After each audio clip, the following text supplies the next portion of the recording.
So now moving into finding slope using a graph, graphing a linear equation, this topic.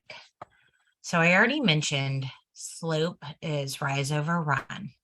So I can count 1, 2, 3, 1, 2, 3, 4, and get my slope that way.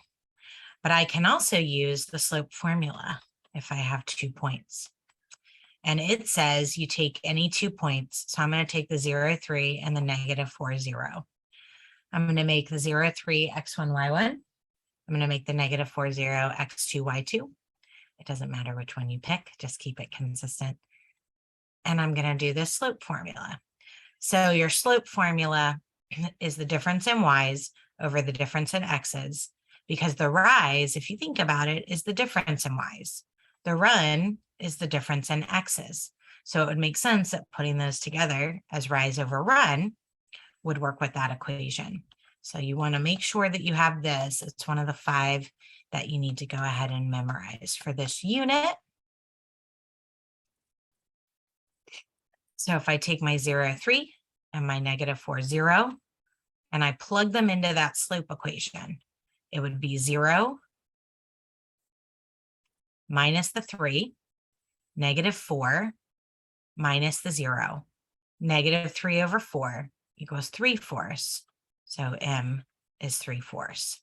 And then you always want to go back and look. Well, that means it's positive. That's true. 3, 4. Yep, we got it.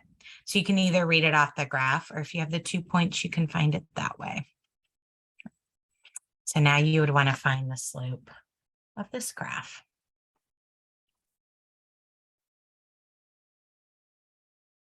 So I would grab the 2 points. This is negative 2, 2, and this is 3, negative 1. Again, it doesn't really matter which one you make y1, y2.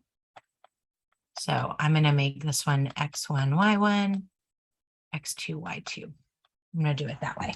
Sounds good to me.